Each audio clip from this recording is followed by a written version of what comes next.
All right. Just 1 second, brothers and sisters, while we are preparing everything here. Alhamdulillah. All right. Let me share my screen. Hope you guys see my screen, inshallah.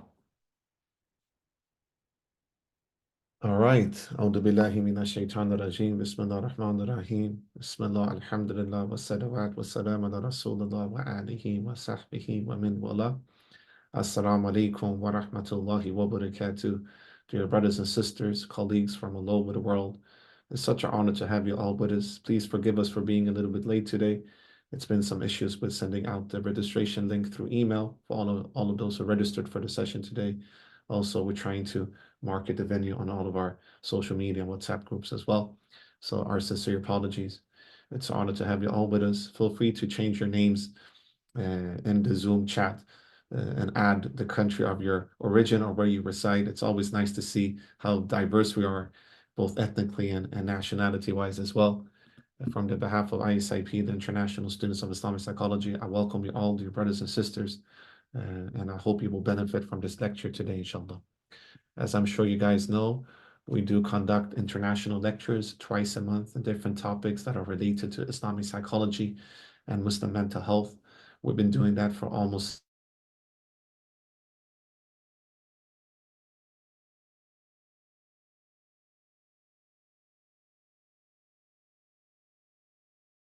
to focus on today is a very important topic. And sometimes, dear brothers and sisters, when we reflect upon psychology and Islamic psychology, we tend to think that Islamic psychology is only like clinical practice, or that psychology generally is only like talk therapy. But psychology is a holistic field, actually, and it affects many things in our life. And as ISIP, we believe that we should refer to psychology from a holistic notion rooted in Quran and Sunnah, and the wahi. So essentially, when we speak about holistic, what do we mean? We mean that your health and well-being and your psychological faculties are affected by many different things. It could be in connection with other human beings. It could be in connection with nature. It could be in connection with your surrounding. It could be in connection with the unseen. It could be in connection with the metaphysical realities and the physical realities. And when we speak about physical realities, then arts and design and architecture is crucial. And this is something that Dr. Hajira Qazi today, one of our great colleagues and scholars from the US, will speak about the psychology of arts, design, and architecture, and an Islamic psychological perspective. And I really want to advocate that we all try to understand that even arts do affect our hearts. And I did a rhyme there, by the way. Arts affect our hearts. That's why we spark and we start to find something holistic, which is very realistic. Now, let's put the rhyming aside, but arts are very important for our healing. I mean, we're all laughing now when I'm rhyming. Why? Because it's so close to our hearts, the arts. And it allows us to descend and to find health again if we're utilizing it in a correct way. That's such a healthy tool to utilize therapeutically. Also, architecture. If we look at the historical architecture, and this is something that Dr. Hajira will speak about, all architecture, specifically in the Muslim world, were created with the notion of ihsan, beauty, majestic beauty, so that when you step into the masajids, you feel like you are getting a taste of Jannah and dunya, and you're connecting with something higher than yourself. Architecture was always grounded in fitra, in the natural disposition towards Tawheed, and was always congruent with the natural environment that is surrounding the building that you're creating. So for instance, if you look at the masajids in Mauritania, their architecture is quite different than masajids, let's say in India, or let's say in Syria, because the traditional architecture was grounded in their nature, in their environment. It didn't disconnect with the environment, rather it was integrated into the environment.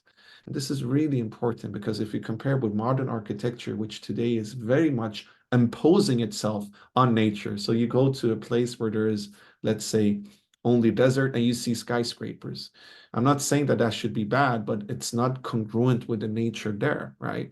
So modern architecture is quite different. It's imposing itself. It's not congruent. It doesn't have the ihsani notion that our traditional architecture in the Muslim world usually had. And if we look at, for instance, the Darul Shifas, the House of Healing, and the Bimaristans, the House of the Health, the traditional hospitals in the Muslim world, they were all designed with architecture that was holistic, that was beautiful, and that allowed the patient who had some form of diseases and needed some form of support to get the support even from the interior design and the exterior design. And they could see that that beauty could be something that could benefit them in their healing trajectory and connect them to the divine names and attributes of Allah subhanahu wa ta'ala, which is both majestic and beautiful at the same time. You have the Jalali names, which is the majestic name, and the Jamali names, which is the more, beautiful names. And of course, all of these names are beautiful in a sense. So it's about understanding that the architecture actually allows to benefit the patient's healing trajectory. If you compare with modern hospitals, which is very it's not built with ihsan. It's very minimalistic. It's very sterile, right? It doesn't give you the sense of, okay, if I go to these facilities, I will find healing. You almost get more sick. And there is a lot of research that is speaking about that modern hospitals actually sometimes creates even more sickness due to the interior and exterior design in relationship with the patients than the opposite. So hopefully, all of you, our beloved brothers and sisters and members of ISIP and all of our participants could really reflect upon is that psychology is much more than just, for instance, talk therapy. And that's why we're very honored to host Dr. Hajira Qazi from the United States of America. And the topic of the lecture today will be the psychology of arts, design, and architecture, and Islamic psychological perspective. Bismillah ar-Rahman ar-Rahim. So today's agenda, dear brothers and sisters, will be that we recite Surat al-Fatiha together, just to get the blessings from Allah subhanahu wa ta'ala with regards to our sohbah, companionship, and lecture today. After that, I will go through some guidelines, and then we will listen to the lecture with Dr. Hajira Qazi. And after the lecture, there will be time for Q&As as well, inshallah. All right. Some Zoom etiquettes, dear brothers and sisters. Feel free to always have your cameras on if possible. It's always nice to connect with one another and use the gallery view when you're listening to the lecture so that you both see the lecturer and also all the participants, just to feel that sohbah, which is also part of why we have ISIP as a movement. We believe in sohbah and companionship. Also, no recording and screenshots are allowed, dear sisters and brothers. Within a couple of days, we will upload the recordings into ISIP's YouTube channel, and we will share the link to the YouTube channel, the link to our WhatsApp groups, and other beneficial resources in the Zoom chat throughout the session, inshallah. And keep muted at all times. Questions are only allowed through the Zoom chat, and we will address the questions to Dr. Hajira in the Q&A session, inshallah, after the lecture. Also, if you can rename yourself, name and country, that's always beneficial just so we can see the international diversity that we have within the ISIP. And utilize your chat options for questions. And if you need live transcriptions, please press the More button in the Zoom application, and then you can get access to that. All right, a little bit about ISIP, the International Students of Islamic Psychology, dear brothers and sisters. ISIP is an inclusive space designed to connect people with diverse backgrounds interested in Islamic psychology, and we aim to disseminate knowledge, share resources, and discuss best practices in a free and accessible manner. So everything we do within ISIP, dear excellent brothers and sisters, is free of charge so that no matter which social economical background you have, you can benefit from the sacred knowledge of Islamic psychology. We also want to be a platform to enable further development of people's personal and professional interest, studies and understanding of Islamic psychology within their communities and countries of origin. And ways to participate in our movement, feel free to subscribe to our YouTube channel, and we will share the YouTube channel in the Zoom chat. Feel free to join the Islamic Psychology WhatsApp groups for discussions and resource sharing. The link will be also shared in the Zoom chat. And also you can become a member of ISIP via our website at www.isip.foundation, where you can get access to our digital library. By the way, there have been some comments that the digital library is not working right now, so our team is looking at that as well. And if you would like to start a local and regional chapter of ISIP, we have over 30 local and regional chapters all over the world. Feel free to email us, and we will be more than happy to start the local chapter under your excellent leadership.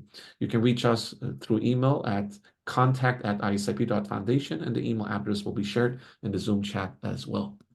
We also have a lot of different task forces in ISIP working with everything from neurodiversity to crisis support groups to supervision groups for mental health professionals that want to apply Islamic psychology in their clinical practice. So feel free to reach out to us if you would like to join any of these task forces. This is a QR code for our Islamic Psychology WhatsApp group. You can use it to join. And now we're going to present Dr. Hajira Qazi, the main lecturer for today's session. Dr. Hajira is currently based in Pittsburgh, USA. She's a design researcher, instructor, and scholar with a PhD in design from Carnegie Mellon University School of Design. Dr. Qazi's research and work investigates design's role in the interplay between social, political, spiritual, and material worlds. Her dissertation entitled Design and the Unmaking of Sacred World juxtaposes the traditional and modern worldview and the forms of world making. Her research interests include participatory design, decolonization, and design for political change. She's currently working on projects that advance her research on the spiritual dimensions of design. So thank you for attending, dear brothers and sisters. Use the Zoom chat throughout the whole session. And please forgive me or us and us for any shortcomings and make dua for us. And please fill out the short feedback form in the end so that we can get your feedback for future venues, lectures, and events, inshallah. Without any further ado, I will stop sharing my screen. And dear Dr. Hajira, feel free to take over. We're very honored to have you with us. And I also want to thank my colleague, Sister Dania, for being with us and helping to facilitate today, inshallah. Jazakallah khairan, Sister Hajira. Dr. Hajira, the floor is yours. Thank you. Assalamu alaikum. And thanks for that kind introduction. I'm very honored to be here today. Thank you for inviting me to be here today. I feel like you explained a lot of the topic very well in your introduction, and I don't know if there's much more I can add, but I will do my best. So let me just share my screen. I also wanted to mention that I am getting over or still dealing with a sore throat and a cough. So please forgive me if I have to stop to clear my throat or drink some water or something. We'll do our best. Okay, Bismillah. So today we're going to talk about the psychology of arts, design, and architecture, as Brother Sayyid Jamaluddin mentioned. I am currently based in Pittsburgh. Just wanted to give this as some context because a lot of what I'm going to talk about in my lecture, depending on where you're from, might not be true for you, but this is true for the context of the United States of America. I was born and raised here, so that's the context I'm most familiar with. Also, that is the worldview that's most commonly associated with contemporary design practice, including Europe and North America. So that's kind of what I'm going to be talking about today. So just as an agenda, first some definitions to make sure we're all on the same page as far as what I'm talking about. Then I'm going to introduce some issues with modern design and the soul, and then talk about traditional design and how it relates to the soul. And then just to dive in a bit deeper, talking about beauty, and then a conclusion and discussion. So some definitions, starting with psychology. I'm assuming most of the audience here are students of Islamic psychology, so I'm not going to go deeply into this, but for the sake of those who aren't, the etymological definition actually of psychology is the study of the soul, so psyche being breath, spirit, soul. And so when we're talking about psychology, we're not just talking about emotional, mental, and behavioral states, but spiritual well-being, the well-being of the soul. And from the Islamic psychology perspective, if we're thinking about what does the soul mean, it goes much more deeper than the Western perspective. So this diagram on the right, some of you might be familiar with, is from Dr. Abdullah Rothman and Adrian Coyle, and it compares the Western model of psychology to the Islamic model, where the Western model basically focuses on behavior and cognition, but the Islamic model talks about the nafs, or the soul, or an ego, the aql, which is the intellect, the qalb, which is the heart, and the ruh, which is the spirit. So from the Islamic psychology perspective, when we talk about well-being of the soul, we're talking about all of this, not just the nafs, but the intellect, heart, and spirit as well. And when I refer to the soul in this lecture, I'm referring to all of it, just to make that clear. this entire system. So now talking about design. Sorry. Okay, so when we think about design in the industrialized global north, everything around us is basically man-made. If I'm sitting here at a desk which was made it's man-made. I'm looking at my computer, which is some form of technology. I have my teacup here, which is man-made. So everything is constantly being mediated through the artificial. Even if it's dark now, but if I'm looking out my window and I see trees, but that's mediated through the window, which is also man-made. And even the trees look like they were intentionally placed there to make the street look pretty. And so it's not even natural growth of trees. It in itself is artificial. So yes, as is written here, our everyday practices occur via the mediation of designed things, spaces, and procedures. And so the design is really the making of the artificial. It's the process of how we produce all of these things that are making up our worlds day in, day out without our even noticing. And so design is often referred to as world making as well, because it comprises our entire world, including systems. So it's not just material, but it's immaterial as well, which I will explain. Another way that design is kind of defined is in terms of how it actualizes visions for how we want the world to be. So, for example, somebody decided that this street that I'm living on should look this way, the houses should be placed this way, the trees should be placed this way. So design enables us to actualize those visions. Design begins with a vision for how we want something to be, and then it's a process for materializing that and bringing that to fruition. And in that sense, everything that's done by design is intentional. So we can't say when we're looking at the world around us, well, I'm sorry it ended up that way. No, it was by design. It was intentional. Somebody decided that it will be, this is how it will be. And implicit in the material world too are what we call scripts. So the design world has scripts which enable and disable certain actions and behaviors. For example, if there's a what's it called, a road bump, a speed bump, then implicit in that speed bump is that I need to slow down when I approach it, even though there's nothing written there saying that, but that's implicit, that's implied. And so everything in the design world has kind of these scripts for how the thing is intended to be used and how we should respond and behave in interaction with that artifact or designed element. And so design is a vast discipline. It includes the design of the material, as I said, fashion, which is most people, when I say I'm a designer, they want it to be something exciting like fashion or graphic design. But there includes interior design, web design, product design, architecture. And it includes the immaterial world, such as services. So when you're going to a shop, that whole service is designed, what kind of experience you're going to have when you enter the shop, how you're going to check out, what you'll see when you're checking out. All of that is designed. So yeah, experiences when we go to certain events or public spaces, those are all, that experience of the public space is designed. Interactions with certain forms of technology or spaces or even people and systems, including our education system, prison system, everything. So for example, the prison system in the United States is completely different than in Scandinavia. And it's often we look at Scandinavia as being a better system, but those didn't just materialize haphazardly. They, in Scandinavia, decided that that system will be very different, will focus on rehabilitation rather than punitive measures, whereas in the United States, the emphasis is on punitive measures and imprisonment, basically. So yeah, so all of that is by design.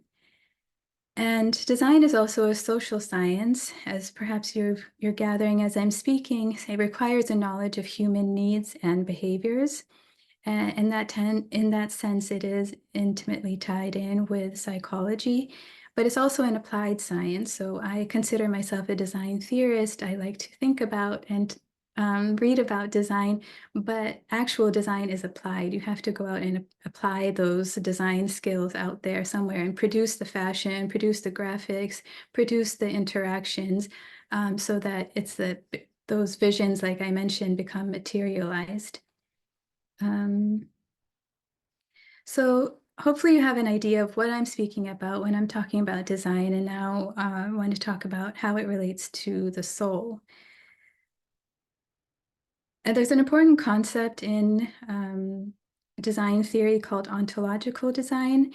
And without making it too complex, it's basically the idea that the things we design back on us. So as I mentioned, the things that we are putting out in the world are dictating to us certain ways of behavior, certain ways of thinking even. And so the design world is fundamentally shapes how we can be in the world.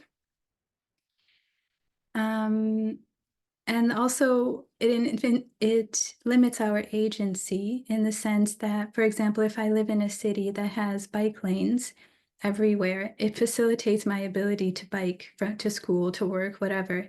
But if I live in a city like Pittsburgh that is very hilly and doesn't have bike lanes, has narrow roads, it's very difficult to bike anywhere. And so that agency, even if I wanted to become a bicyclist or wanted to be more active in that way, it's limited by the design of the city. And so, yeah, as I said, these scripts prescribe certain types of behavior. And another example that's given when talking about ontological design is the design of a juice box versus a jug. So a juice box is, disposable. You can have it on the go. You can have it while you're working at your desk. And the idea is that you drink the juice, you throw it away. Whereas a jug, it's meant to be reused, it's meant to be shared. You don't just carry a jug around with you by yourself. It's usually when you're at a table with other people, you're sharing, it has this sense of communality associated with it.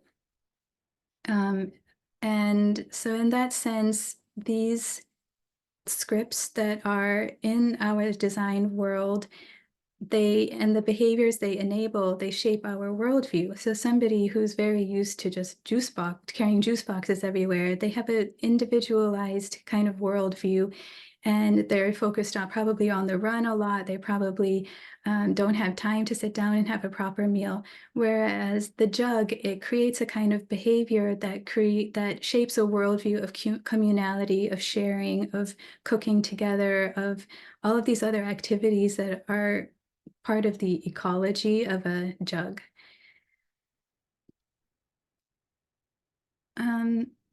So when we're thinking more about psychology, there's a concept in design called human-centered design. And basically the idea is that the design world is for humans. This desk that I'm sitting at was not designed for a lemur or a tiger. It was designed for a human being to sit at. So they have to understand the measurements of general, average body height and things like that. And even the phone, it's intended to be used by a human. So you have to understand how a human would interact with it. And so a lot of research goes into design to understand the human user. There's an emphasis on empathy, cognition, like how they would interact with certain tools or elements of the design, their needs, wants, behaviors, pain points, ergonomics, as I said, the way a body would interact with certain designed elements, design products. And a lot of research goes into this before anything is even produced. Then they iterate and produce prototypes and test and everything to make sure that this design product is suitable for a human user. But human-centered design generally neglects the needs of the human soul. So going back to that diagram I shared by Abdullah Rothman, they're kind of focusing on the top tier of that iceberg, the behavior and cognition, but not so much on what feeds the human spirit, the heart, the intellect, and the soul. as a whole, as a holistic being. And because it neglects the needs of the human soul, it can even exploit human weakness. So, for example, we all know that a lot of these apps on our phones are intended to be addictive. They do research to identify what will create this addiction to this app so that people will keep using it so that their revenues increase. And so it's kind of, it can be insidious sometimes. And the average user is unaware of this.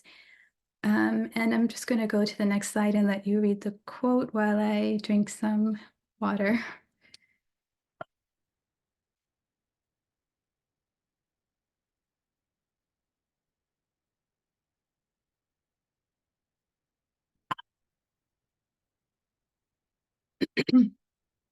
Yeah.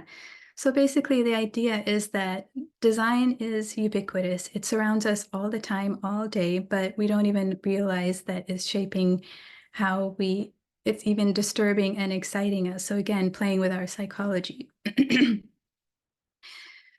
So looking deeper at this, because often when you talk about design, people assume, well, design is a good thing. It's nice to have all of these things around us that are making our lives easier. So just wanted to go and dispel that myth a little bit. So one of the benefits of modern design is industrialization, mass production, the increased wealth, overall wealth of societies, of countries around the world. All of this is considered to be a good thing. But along with that goes environmental destruction and resources extraction from needing so many resources to produce this in such a mass way, and provide for like billions of people high-tech products.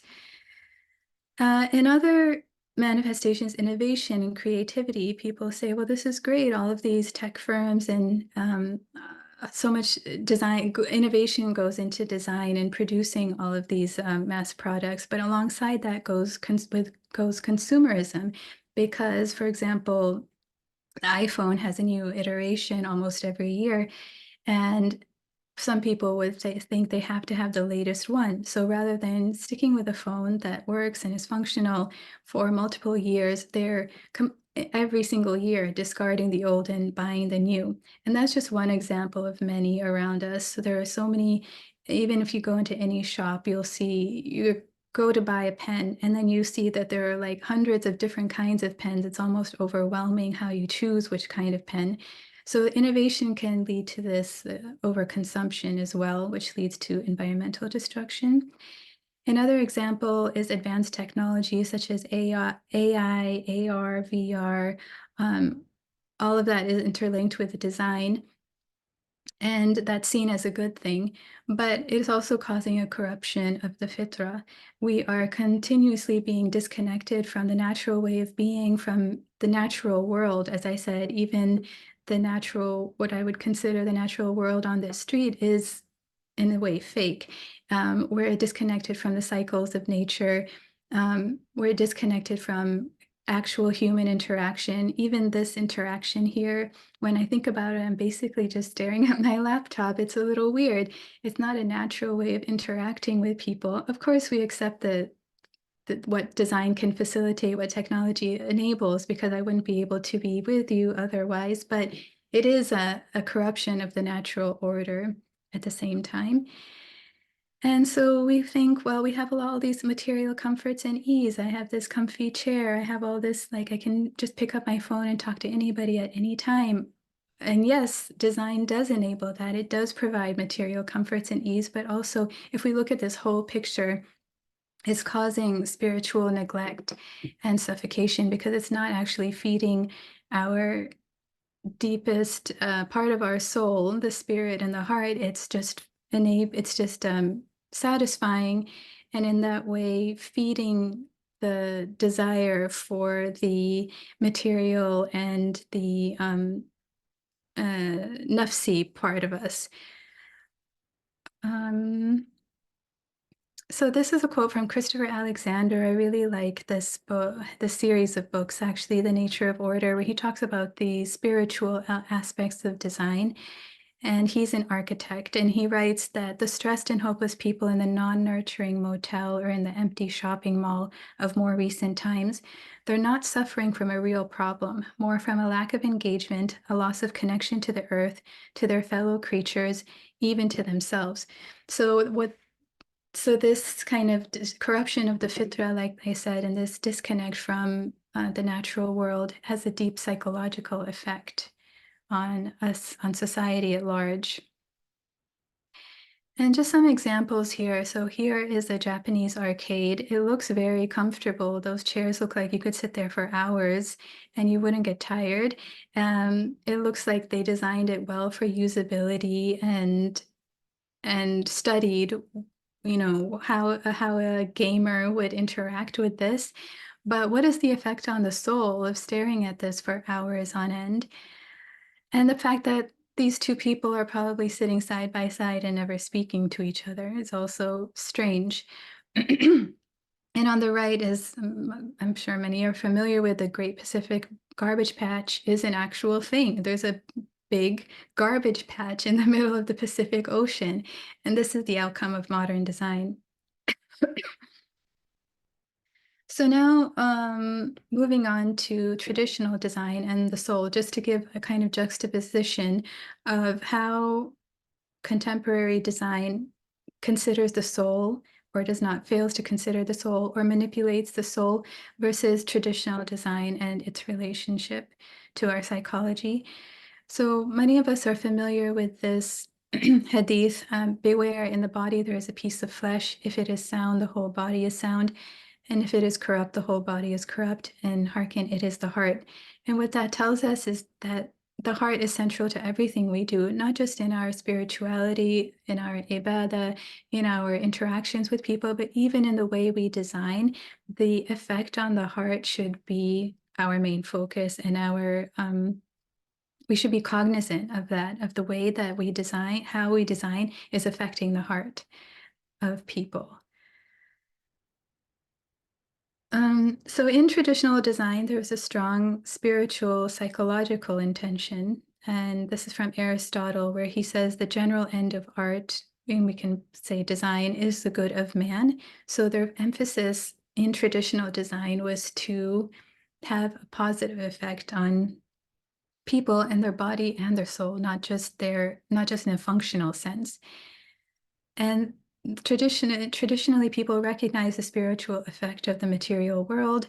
As I mentioned, they had an innate understanding of ontological design. As I mentioned, that idea that the world we create is designing back on us and is affecting us. And also had this emphasis of spiritual wellness as the ultimate goal, as that hadith suggests, that it should be the focus, the emphasis of everything we do in life is to uplift people spiritually. Just a second.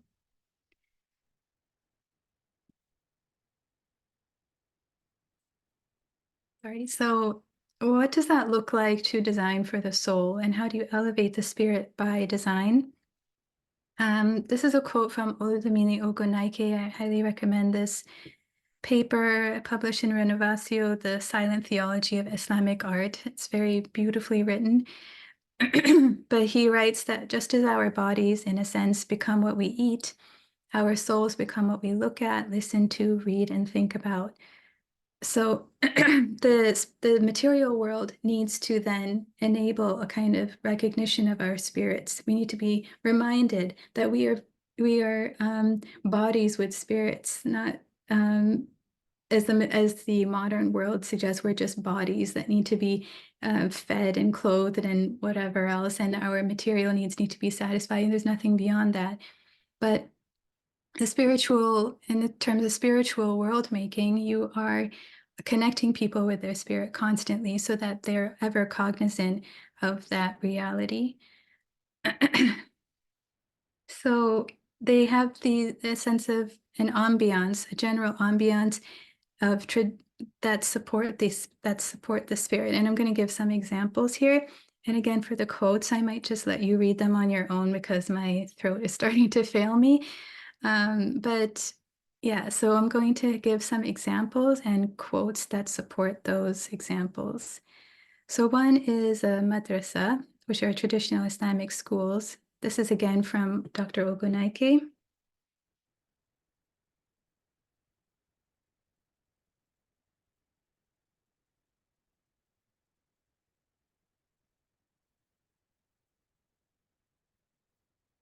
Yes, so our environment can even impact how we learn and kindle the intellect, as he says. And this is a madrasa in Yemen. And Yemen is, as they say, financially impoverished but spiritually rich. And so even in Yemen, which is financially impoverished, it has such a beautiful madrasa. Like I've never seen a school in like this in America that is this beautiful, beautifully designed. And who wouldn't want to be there? If I would want to go there as a student just because it just seems like such a serene environment. Um, Another example is a Japanese tea ceremony and tea gardens. Again, I'll let you read the quote.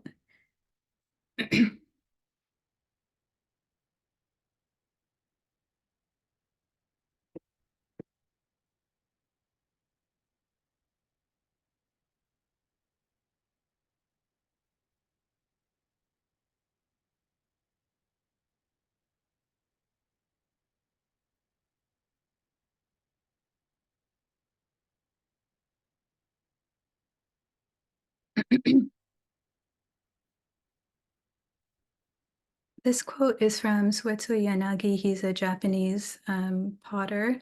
And this is another very nice book I recommend if you're interested in traditional design and the thinking behind it. But again, this whole environment, ambiance of deep spiritual beauty that centers the soul and gives the sense of safety. Brothers and sisters, if you can just mute yourself.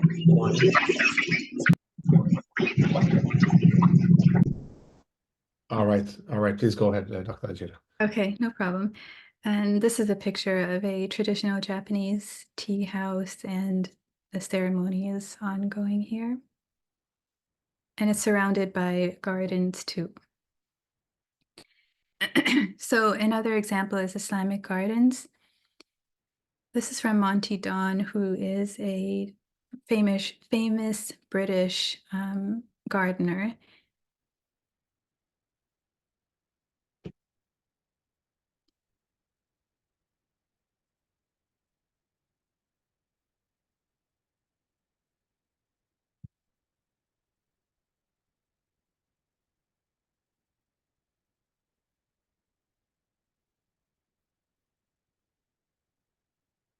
Even just reading that description, you feel so much lighter and more peaceful and like you want to be there.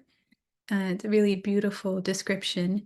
This is another one explaining kind of the sacrality of the concept of Islamic gardens.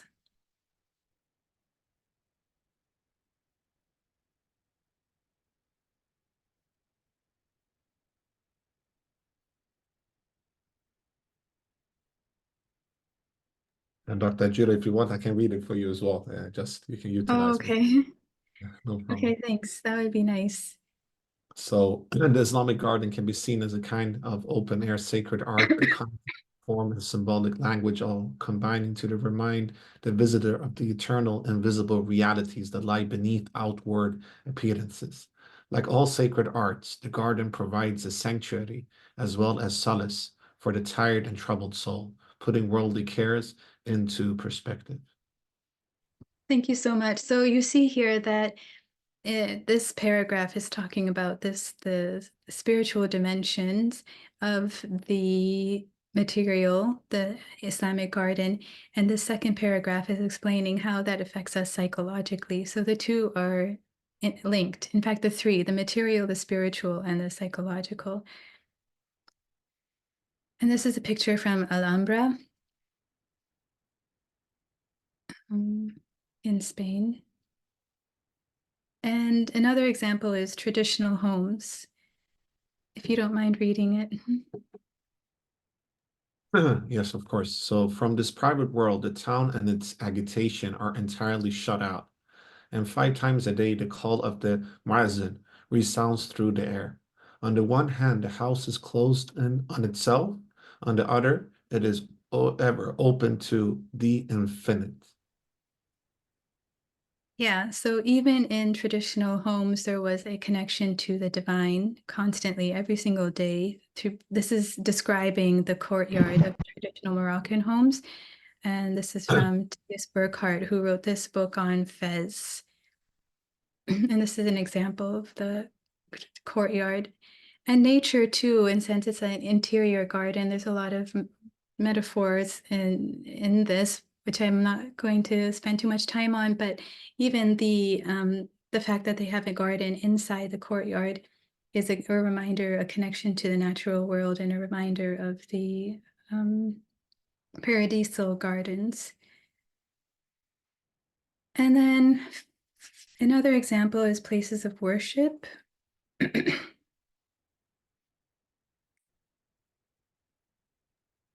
Every part of every place in Tofuku-ji was slightly irregular. The sensation of nature waking up and human beings helping to make it awake was luminous, like a hum. I feel a heavy longing remembering it. It was so vivid, so quiet, so perfect. Yet it changed my life to see it and to walk through it. Yeah, and this is again Christopher Alexander. He's Roman Catholic and he's describing a Buddhist temple.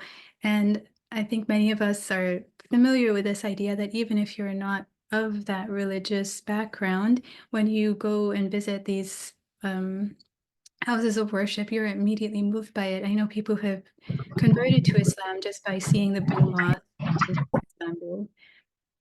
So it's very powerful. This is a picture of Tofuku-ji. And finally, cityscapes.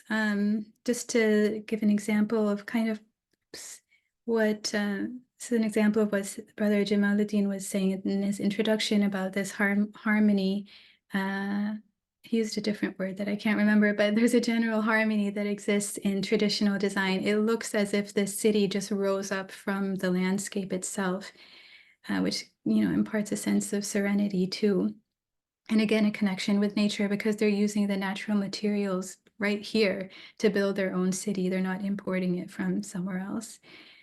And this is another example I like. It just looks like the rooftops just popped out of the ground with the grass on top, and it just blends in very serenely with the environment. And what I wanted to point out about all of these examples is that they're communal spaces in the sense that they could be experienced by everybody. It wasn't only the elites who had access to this. This was available to everybody because everybody has a right to being spiritually uplifted by their worlds around them, by their environments. And I think traditional people recognize that this isn't only for the elites of society, whereas now we find that a lot of those really exquisite experiences are cut off if you cannot afford to visit those places or access those places. And more importantly, though, they impart a kind of sakina. And even in just looking at the pictures and reading the descriptions, you feel a sense of calmness, um, even just by that. And it connects us to our fitra, to one another, and to God. Again, all these are communal spaces. There's not a sense that people are experiencing this in isolation, but they're there together with their community, and they're connecting to nature, and they're being reminded of their spirit and of God in all of these examples. An important element too of how these environments are able to elevate the spirit and how spiritual world making, what the focus was of spiritual world making is beauty. So I wanted to talk about that a bit too. This is a book by John Lane called Timeless Beauty. Also highly recommend this book. He writes in it, our civilization is a materialistic one and the realm of beauty belongs to the soul. So this is something deeper than just aesthetics, than how we design the form of something. This is going deeper than that. And also, this hadith is worth recalling. God is beautiful and he loves beauty. And this hadith tells us too that beauty is something spiritual, is something sublime that we is important in Islam. This, if God himself loves beauty, then we need to love beauty and we need to bring beauty into our worlds too. It should be a central aspect of ours, how we form societies. Again, John Lane writes that beauty is the nourishment of the soul. It is something that gives us dignity as a species. Without it, we are a meaner people, ignorant of grace, disregardful of the spirit. So, yeah, in summary, beauty is spiritual. It brings a kind of sakina to the soul, and without it, our souls become starved. And I'll show some examples of that. It's also a necessity. I think a lot of people feel like, well, I just don't have the funds for that, or that's not in my budget to beautify anything, but it's a necessity. It's part of everyday life. It's not an indulgence or a luxury. It's not just a nice ornamentation we put on top. It should be central to everything. And even impoverished cultures beautified everything. As Lane writes, neither time nor cost nor labor were sacrificed. And he also said traditional societies simply did not know how to make an ugly thing. And these are some examples I really like. The left is from a tribe from the Sahara Desert, the Tuareg. These are the Amazigh from North Africa. And this woman is from the Maasai tribe in Kenya. So all of these are tribal people, what they call simple cultures. They're not advanced civilizations. And every single one of these is exquisitely beautiful and stunning, actually, but very unique to their environment. Even though they're nomadic, like in the middle of the Sahara, what access do they have to wealth and funds? But even then, beautifying and creating this kind of ornamentation is important in their culture, and in every single one of these in all traditional societies. So I think that a lot of people often come up with the comment like, well, how do you afford that? How do you afford to make things beautiful? It's more of a way of thinking, and more of a way of thinking than having access to expensive materials or whatever. So now if we're talking about beauty, we need to talk about ugliness too.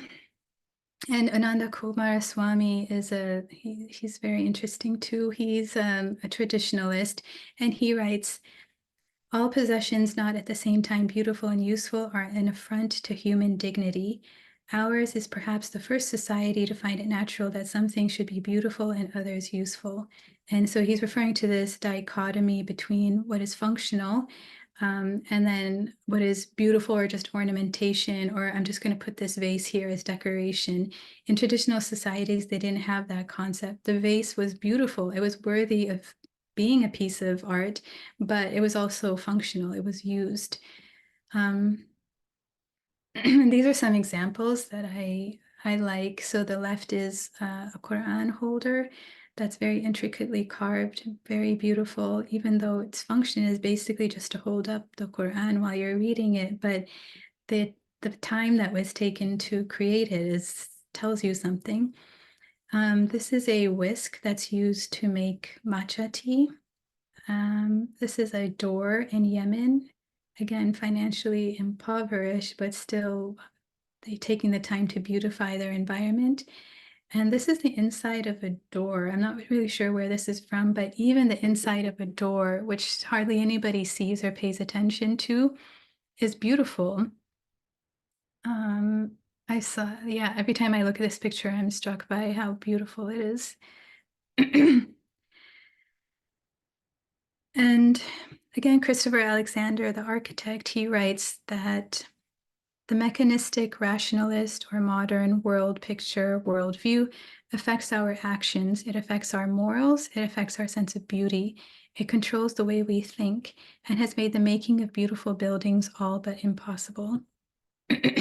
And that is because we have a conception in the modern world that beauty is subjective. It's up to me what I think is beautiful, and you have a different idea. And I experience this when I look at modern art. It's called art, but it's actually, some of it is disturbing. You feel agitated when you look at it. But because beauty is considered subjective, somebody can say, well, no, that's beautiful. Even if you don't like it, it's still beautiful. That's not how beauty is. That's not the true conception of beauty, which is that it's something of the spirit and it's something universal that all people recognize. It's not subjective.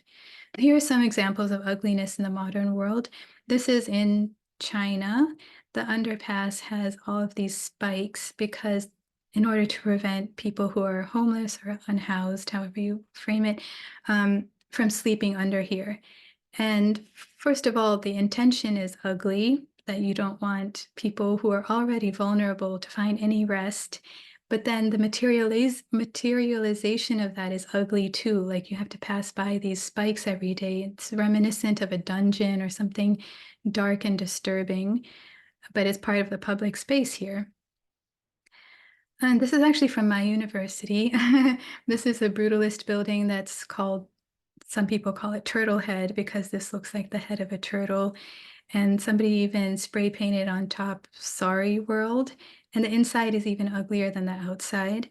And when I presented this at school, somebody actually said, well, I don't know, some people find brutalism beautiful. And so that's again like this idea of subjective beauty. This is not beautiful by any standards, I think. There are way more beautiful buildings in the world, and this is not one of them. This is actually in Pittsburgh where I live. It's really close to where I live, so every day I had to look at this construction site for about a year. It's just ugly. There's no justifying it. It's ugly. And it's disturbing to look at. It makes you feel agitated to look at it. This is a landfill, and these are obviously all over the world because of the consumerism I mentioned at the beginning. And the landfill itself is ugly, but ugliness now is creating a whole ecology of ugly activities around it. So there are these people who scavenge landfills just to be able to survive. And I'm not saying that their action is ugly, but the ugliness is that this is even needed in the modern world with all of our wealth and advanced technology and advanced societies that we perceive ourselves to be, that there are still people in the world who have to scavenge landfills in order to survive. This is a cobalt mine in Congo, and Congo has been in the news a lot lately because of these mines and because of all of the violence that's occurring, because for one thing, for the rights over these minerals, which are worth a lot, but also how the population is exploited, being killed, enslaved, forced to extract cobalt and other minerals for the wealth of industrialized nations and corporations. So, as I said, an ecology of ugliness that emerges out of ugly environments. And this is from Gaza.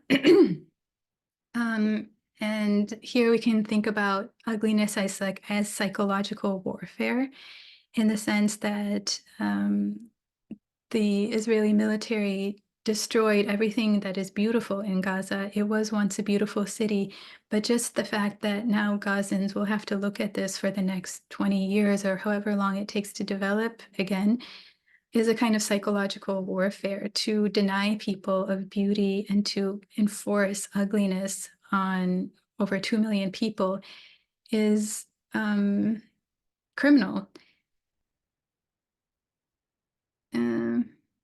So yeah, as Lane describes, we have a treadmill of ugliness in the modern world. It's the lobotomy of beauty, an unrelieved diet of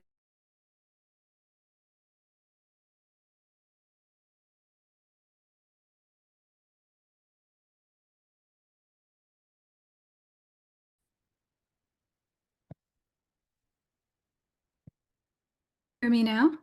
Yeah, we're here now. Please go ahead. Okay.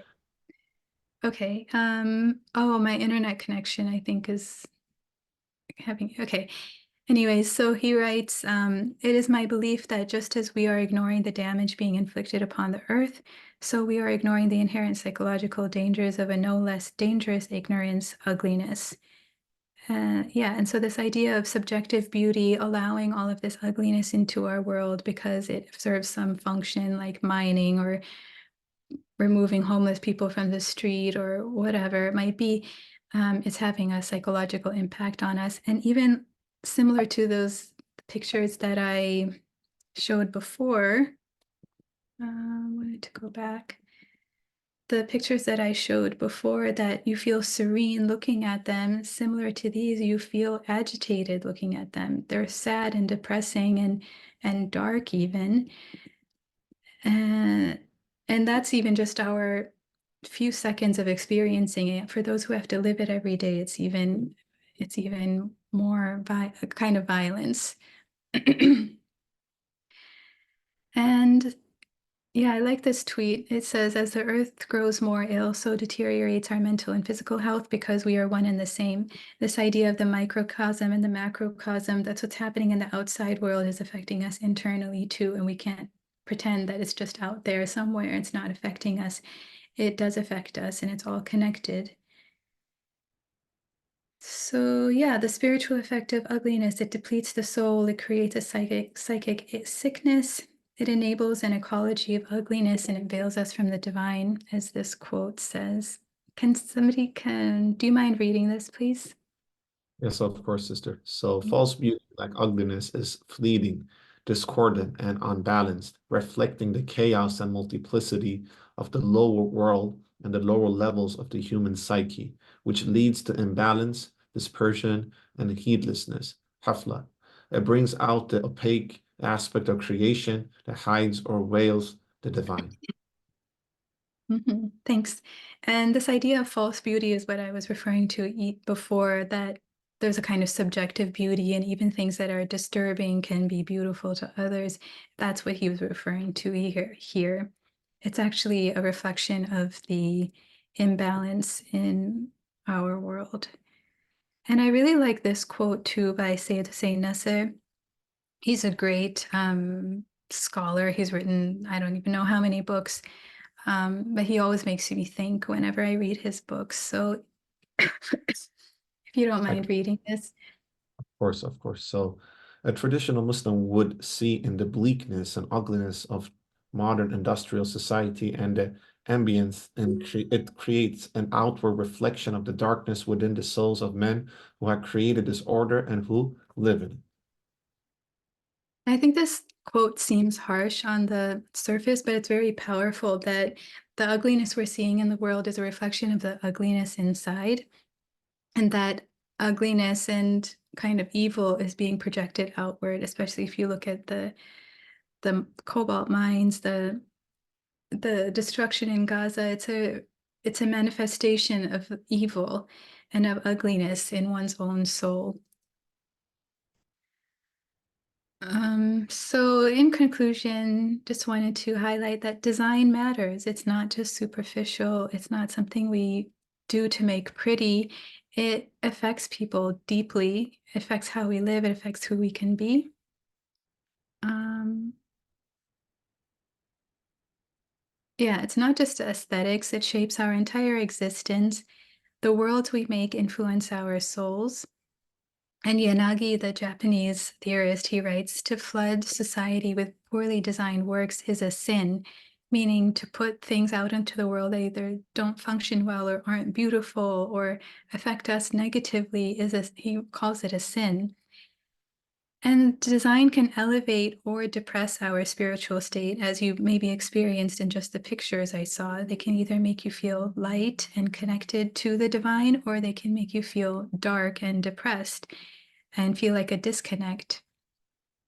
But the power of design is that we can counter darkness that's outside in the world, instead by creating worlds that are life-giving, which is a term Christopher Alexander uses, but life-giving, whole, harmonious, spiritual, uplifting, whatever word you want to use here.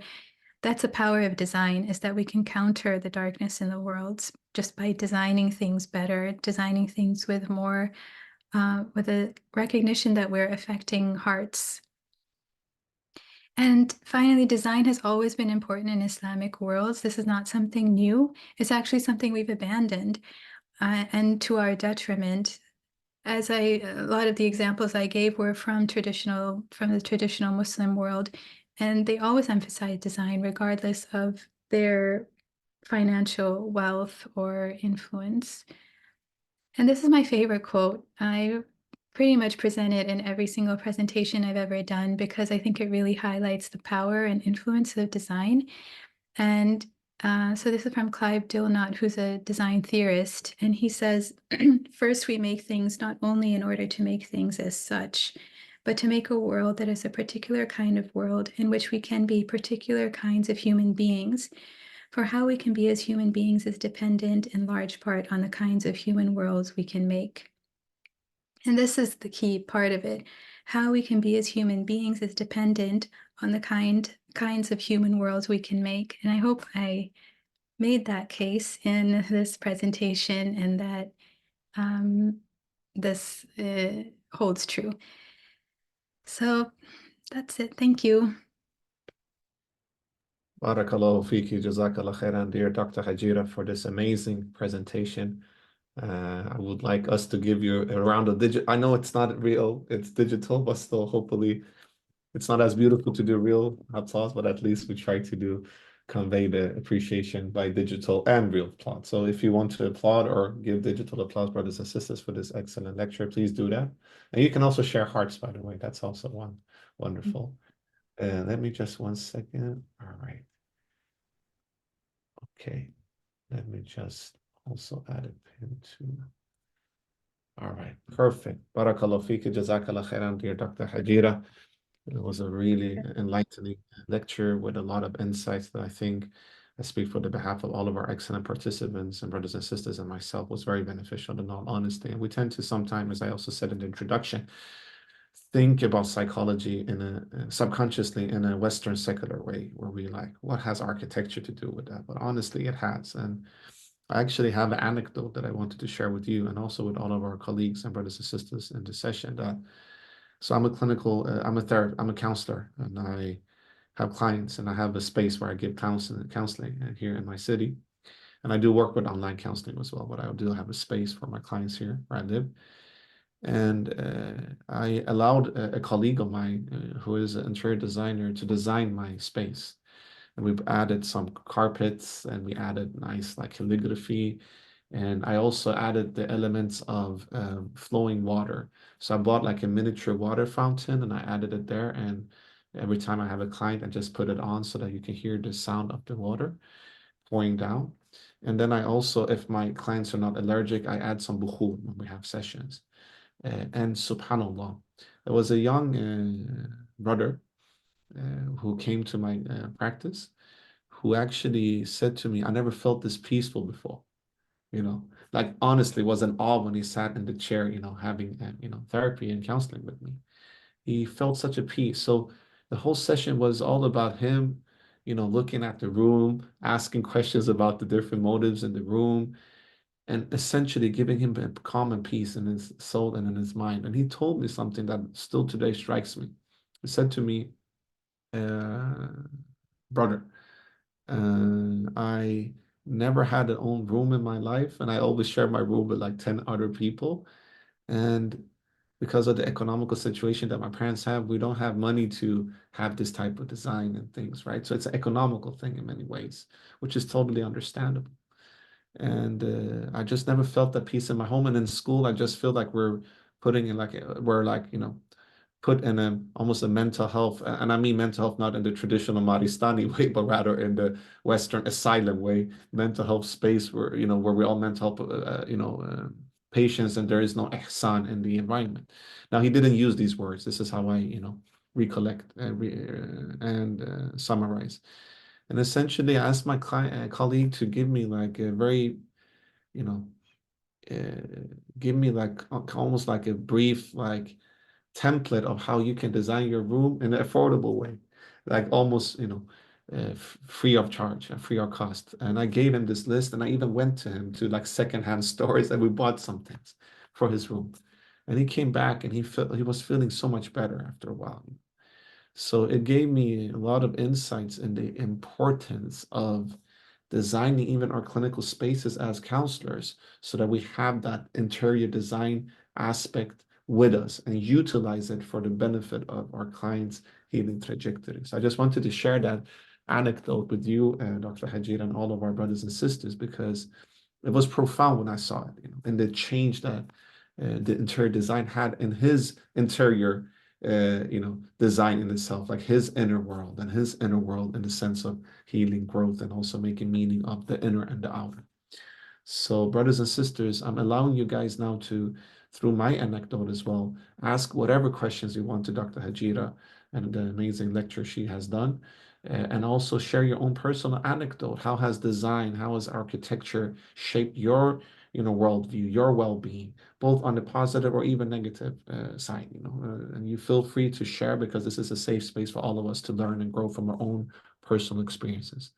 So I'll start with the question from Brother Hassan to you, Dr. Hajira. Assalamu alaikum, and Dr. Hajira. I was wondering if there is a term that has been coined for this pursuit, design and the unmaking of sacred worlds. For example, biophilic design is a concept used within the building industry to increase occupant connectivity to the natural environment through the use of direct nature, indirect nature, and the space and place conditions. Is there a term coined for building or interior design for creating environments that nourish the soul? Um, Assalamu alaikum. Thank you for that question. I don't think there is a term. I think this is, as far as I've seen in design theory, it's not a very well explored area. And so people are, when that happens, people begin to create their own terms and define their own terms. So we can call it sacred design, we can call it traditional design, we can call it designing for the spirit. There isn't anything established, though, in terms of the theory. Thank you so much for your answer. Mhm. Hopefully we can create a term then. Inshallah, we'll try to figure that out together, inshallah. We can all collectively do that, by the way. Jazakallah khairan. Mani is asking, mashallah, that was very insightful and beautifully presented. How could design, as in the intention structuring of a process, fit within the realms of Islamic traditions or conceptions of spiritual practice? Is there any working in this space currently? Yeah, that's a good question. I think there is a lot being done in I'm not as familiar with the city. I've never visited there before, but in Qatar, in terms of creating public spaces that are spiritual and connect to traditional Islamic forms of design, um, and also the way you see different projects being done there. But in terms of how could design, as in the intention of structuring a process, fit within the realms of Islamic traditions? I think that I think that the way that modern design is framed in terms of like a very structured process, and we have like a, you know, we do the research, the prototype, the testing, the iterations, and then the prototype. We do have like a whole process around it. I think that that's very different than how traditional people's designed, and they didn't have like this explicit process that they use. It seemed more, at least from my understanding and my research, it was more an inherent way of thinking. And also the idea too of traditional design being something inherited from past generations. So there wasn't this process of testing and iteration because it was something that was passed down. And then, of course, there were advancements and modifications made over time, but the general framework was something inherited rather than something that's being continuously tested and improved upon. I don't know if I'm explaining this well, but I'm thinking, for example, of Native American tribes. I looked at their artifacts for my research, and they had this kind of inherent sense of beautifying everything they made. They're like really intricately carved things, even like the handle of a spoon was very intricately carved. And so it was for daily use, but it was they had this connection too to the animals that they were representing in their work, and the spiritual connection to the animal itself and what it meant to represent in their works. And it's not something that you can necessarily study and replicate. It's something that knowledge had to be uh, uh, absorbed and understood from the environment, from the culture, from the traditions and history.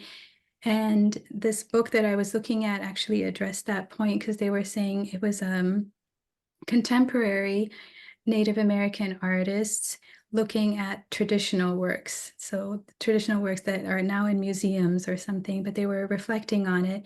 And they were themselves amazed, like, how could they have produced this?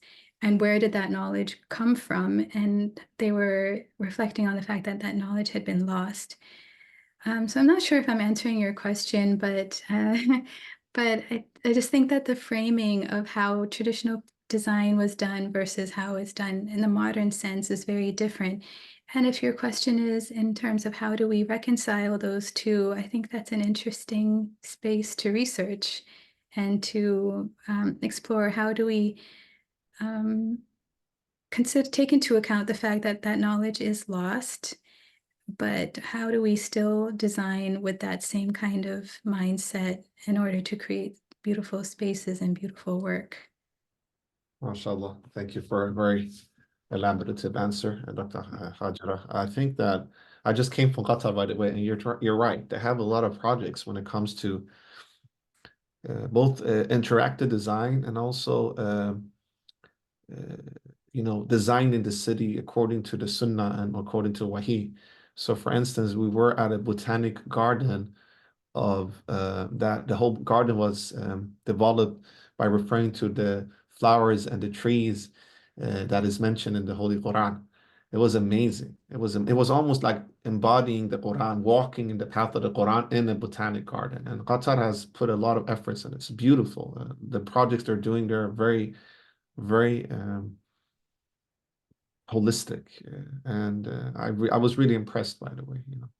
So yeah, definitely. I also seen similar projects in other countries as well, and even in non-Muslim countries, where you try to almost build the infrastructure of the city, being mindful of a holistic approach towards meetings between people, towards allowing people to access all elements of life. Like, for instance, many of the housing projects in Sweden, where I live, in the 50s and 60s, as a way to build away poverty, because a lot of people before the 50s that were from the lower socioeconomical classes, they didn't have proper housing.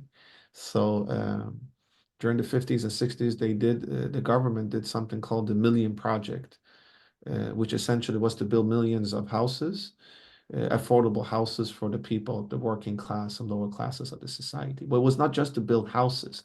They built the whole environments according to nurturing a person. Now, this was a secular initiative, so they didn't have the Tawhidi aspect in it, but it's still quite interesting. Like, for instance, in every neighborhood where they build these houses, they also build like gardens and places for children to play.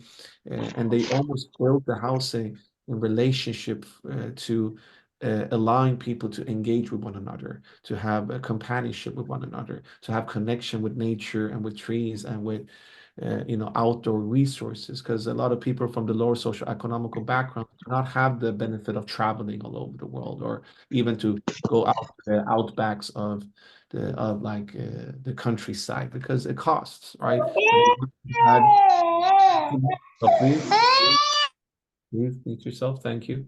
So essentially, they created that type of infrastructure. Now, moving forward 70 years from the 50s, what the problem is the restoration. They didn't think about restoring this neighborhood. So today, these neighborhoods have very bad reputation, and they haven't restored it, and they privatize it. So a lot of private companies took over the ownership, and they just wanted to make a quick buck, in all honesty, and make money out of it. So we see that these neighborhoods who had a very good intention in the beginning turned after 70 years into almost like what the intention was doing to build away poverty. It's now in the same position as during the 50s because they were not restored. And this is something that I've been thinking about when it comes to architecture and the way that we're designing our homes and our buildings today. That historically, and please do correct me, Dr. Hajira, because this is more your field than my field. When people were building houses, they really built it with the intention of it being not everlasting, at least last for many hundred years, you know. But if we look at modern, buildings, that's not the intention because it's all about consumerism, as you were referring to earlier in your excellent presentation. And even in the buildings we see today, it's very consumerism. Like you can see a lot of these modern buildings after 20 years, they're falling down, right? So that's what we see in these neighborhoods today, unfortunately, even though the intention was good and it was a really good initiative. They didn't have the Tawhidi approach in it then, but if you add a Tawhidi approach and the notion of ihsan, then you're also working with sustainability, so that you don't overconsume or you always have a plan to be very measured when it comes to the resources you're utilizing because everything is from Allah and we don't take it for granted. So that's just one other example of the question that I was asked in buildings and holistic, infrastructure development. That has been the case, at least in some parts of the Western Hemisphere as well. All right, so let's see here. We have a question from Mani, another question. Mani, because you already asked the question, I'll come back to your question. There is a question from Nazima. Are there specific principles of design that contribute to its soulful beauty? For example, balance and harmony, symmetry, sensations, color. Yeah, that's a great question. Christopher Alexander actually outlines this explicitly in his book. That's the other reason why I really like his writing is because I think his background is in math, but he's also an architect and he's very precise in his writing. So in his book, The Nature of Order, he actually has 15 elements of design that create what he calls a sense of life or wholeness. And so one of them is contrast. There are borders, there's symmetry, there's I'm forgetting all the other ones, but he has 15 of them. And what's interesting about them though is that so first he outlines these 15 elements, but then he explains how all of those elements exist in the natural world. So the beauty that we find in the artifacts we create are actually resonant of the beauty of the natural world. And we all know Allah is the ultimate musawwir, is the ultimate artist and creator and source of beauty. So I just thought that was very fascinating was that, yeah, the reason why we find it beautiful is because it's resonant of the true beauty of Allah subhanahu wa ta'ala's creation. MashaAllah. A lot of people, Dr. Yeah. Hajat, is asking for references. So if you can send the references to me, what we will do, brothers and sisters, we will email out the link of the lecture within a couple of days and all the references. And if possible, Dr. Hajat, with your permission, if we can share your slides if you want. If not, then people can listen to the lecture and they will still see it. So let me just share the link for you to get access to. If you haven't registered for the lecture today, dear brothers and sisters, I just shared a link with you guys. So you need to just register to this following link. I added the link earlier here. So essentially, please just register yourselves on that link that I shared, and we will give all the references that Dr. Hajira has referred to. There is another question here from Mani, and this will be our final question, by the way, dear brothers and sisters. Let me see here where it is there. Thank you. Was there a golden age that is good to explore in regards to design of craft in the Islamic world? Could you please suggest resources? Yeah, actually what's interesting is that the Golden Age isn't the only era where beautiful things were created or traditional societies were upheld. Even into what I would call pre-colonial era, that's how they built things. So there are a lot of resources I can share, but one of them I recommend is a book by, I can write it here, Titus Burckhardt, The City of um, it's called Fez, City of Islam, I think. And he visited Fez around the 1920s, and he's describing Fez in that era even, and how what a spiritual place it was, how it was focused on traditional values and principles. And he describes every aspect of the city, not just the crafts and art, but so it's not just the golden era. Actually, Islam is the amazing thing I think about Islamic civilization is it's prolific and it's widespread and it's always creating beauty everywhere. Even till today, I just don't think it's the center of, I think a lot of people have abandoned it for whatever reasons, or it's also the negative influence of a lot of violence and war and colonialism. But you're not given that spiritual connection to be able to create beautiful things when you're constantly being bombarded or whatnot.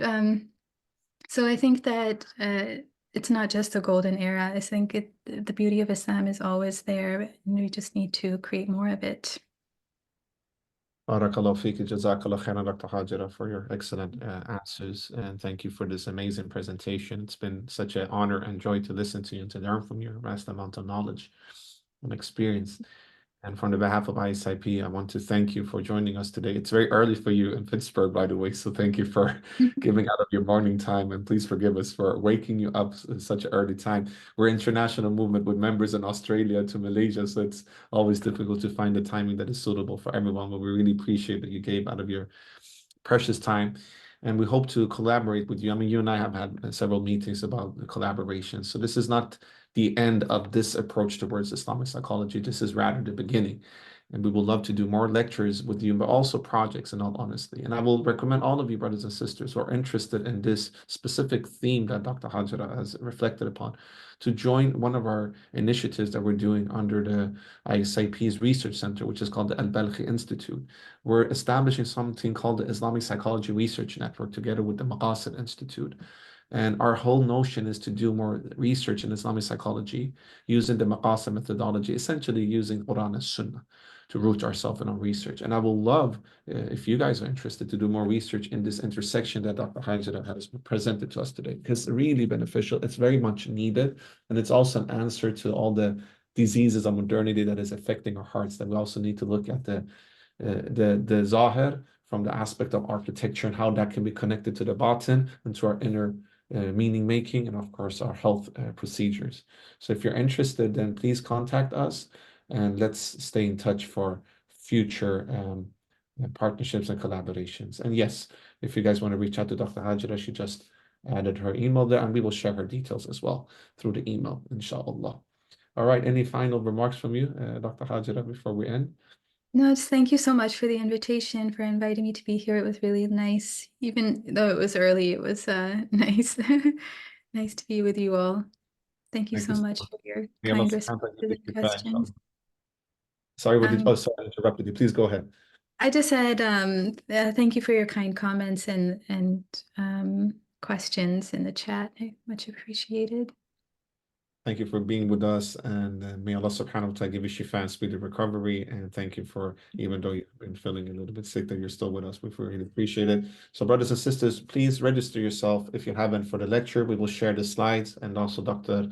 Hajira's contact details if you want to reach out to her, or any other references and resources. And do follow us, ISIP, on WhatsApp or social media. We will have a lecture in the end of the month, the last Saturday of the month. We're doing an event for the memory of Professor Malik Badri's legacy, rahimullah. It's 3 years ago that he passed away, rahimullah, and we have done it as something that will be part of the ISIP tradition to every year do some form of remembrance venue for the sake of his legacy. And we are all grateful for Professor Badri, rahimullah, because without him, we will not have this movement and his pioneering work. Please do check also the conference that ISIP was part of together with IAIP, Khalid Center, and the Hamad bin Khalifa University and the College of Islamic Studies, and in the advancements of Islamic psychology clinically and scholarly. There's a lot of great lectures that has been conducted last week, and we will share all the resources with all of you, inshallah. So let's stay in touch. Welcome to the venue we're doing in the end of the February. And after that, Ramadan starts soon, inshallah. And then we will do some more initiative in relationship to the holy month of Ramadan.